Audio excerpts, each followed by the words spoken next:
তো এখন দ্বিতীয় কথা হলো যে মৃদুভাবে। মৃদু কিভাবে? মৃদু চিকিৎসা হলো কোনো রকম ক্ষতিকর দমন নয়, মানে না করে,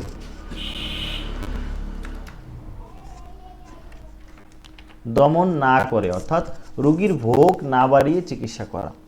যেমন ভ্যাকসিন দিলেন, ইনজেকশন দিলেন, থেরাপি দিলেন, রক্তমক্ষণ করলেন, শক দিলেন, এই চিকিৎসাগুলো তো ছিল এবং এখনও আছে। তো এগুলো যখন হবে তখন রোগীর কষ্ট বাড়বে, ভোগ বাড়বে, রোগী এরকম কিছু করা যাবে না। এখন কথা হলো যে পার্মানেন্ট, স্থায়ী আরোগ্য, উপসর্গের সাময়িক দমন নয়। আমি র্যাপিড আলোচনা করতে গিয়ে বলেছি যে চর্মরোগ চাপা দেওয়ার ফলে কিছুদিন ভালো থাকে, আবার রোগী সেই আগের অবস্থায় চলে আসে, কিংবা কখনো কখনো এটা আরও জটিল হয়ে আসে। তো এই যে অবস্থাটা, এটা কিন্তু আমাদের কাছে চাক্ষুষ এবং আমরা সবসময় দেখতে পাচ্ছি। তো এই পরিস্থিতি হওয়ার আগে, অর্থাৎ এই পরিস্থিতি না করে রোগীকে স্থায়ীভাবে আরোগ্য দিতে হবে। কীরকম? যে রোগী একটা নির্দিষ্ট সময় ওষুধ খাওয়ার পরে রোগী ভালো হয়ে যাবে, অর্থাৎ এই চর্মরোগ তার শরীরে আসবে না এবং চর্মরোগের কারণে কোনো রোগও হবে না।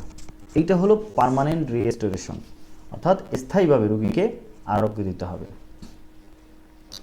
Whole extent of the disease, অর্থাৎ রোগীর সম্পূর্ণ রোগ লক্ষণ আরোগ্য করতে হবে। অর্থাৎ একজন রোগীর চর্মরোগ থাকে, মাথা ব্যথা থাকে, কোষ্ঠকাঠিন্য থাকতে পারে, এরকম অনেকগুলো সমস্যা থাকতে পারে। তো আপনার কাছে যখন একজন রোগী আসলো, তখন এই রোগীকে এই সবগুলো লক্ষণ বিবেচনা করে আরোগ্য দিতে হবে এবং এটাকে স্থায়ীভাবে, অর্থাৎ সমূলে, যে অর্থাৎ রোগটাকে, যে রোগ যেন না থাকে সেভাবে করে এই রোগীকে আরোগ্য দিতে হবে। হার্মলেস ওয়ে, রোগীকে কোনো নতুন ক্ষতি বা না করে চিকিৎসা করা, অর্থাৎ চর্ম চাপা দিয়ে হাঁপানি, উচ্চচাপ রক্তচাপ চাপা দিয়ে ঘুমহীনতা, গনেরিয়া চাপায় বাত, যৌনাঙ্গ আছিল ইত্যাদির মতো রোগ।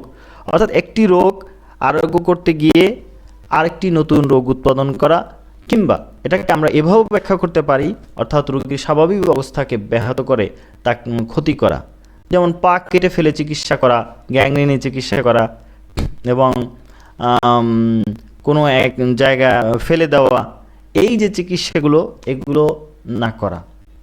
ইজিলি কম্প্রিহেন্সিবল প্রিন্সিপাল, অর্থাৎ প্রাকৃতিক ও যৌক্তিক নীতিমালা অনুযায়ী চিকিৎসা করা। যেমন ধরেন হোমিওপ্যাথিতে যৌক্তিক নীতি বলা হয় কেন? প্রাকৃতিক যে নিয়ম, সেই নিয়ম হলো তুলনামূলক যে শক্তিশালী সে কম শক্তিশালীকে ধ্বংস করে ফেলে।